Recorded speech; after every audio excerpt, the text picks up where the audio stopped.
आज मैं आपके साथ शेयर कर रही हूँ रवायती देसी कांजी ड्रिंक, जो ना सिर्फ ठंडक पहुँचाती है बल्कि सेहत के लिए भी बहुत फ़ायदेमंद है।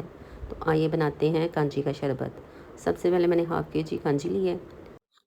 उसको मैंने ना स्लाइस में काट लिया, लंबे-लंबे स्लाइस में मैंने काट लिया और साथ मैंने ना 3 चुकंदर ले लिए थे। उसको भी मैंने ना स्लाइस में लंबे-लंबे काट लिया, ताकि ये चुकंदर भी हमारे लिए बहुत फ़ायदेमंद होता है, खून बनाता है। दोनों चीज़ें जब मिक्स हो जाएँगी ना तो उनका कलर भी बड़ा अच्छा आ जाएगा ना।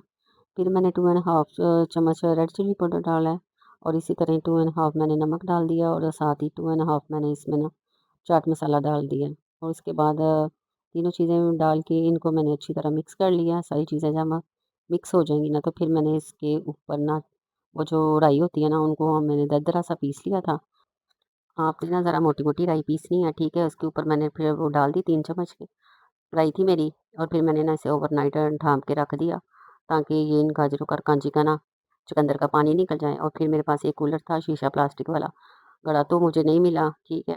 तो हमारे इलाके में नहीं मिला, 1-2 शॉप में पता किया, फिर मुझे यही समझ आई कि मैं इसी में डाल देती हूँ।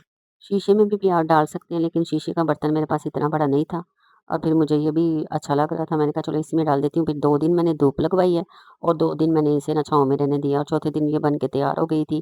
क्योंकि गर्मियाँ हैं ना, इससे 2 ही धूप ना काफ़ी थी। तो इतनी मज़ेदार ये बन के तैयार हुई थी ना कि अंदर तक सुकून आ गया था। आपको मेरी कांजी की रेसिपी कैसी लगी है? फीडबैक ज़रूर दीजिएगा। शेयर, लाइक और सब्सक्राइब करना मत भूलिएगा। क्योंकि कांजी की जो गाजरें होती है ना, ये इनका मौसम बहुत जल्दी चला जाता है ना, बहुत थोड़े दिनों के लिए आती हैं। चलें जी, मिलते हैं अगली रेसिपी में, तब तक के लिए इजाज़त दीजिए। अल्लाह हाफ़िज़।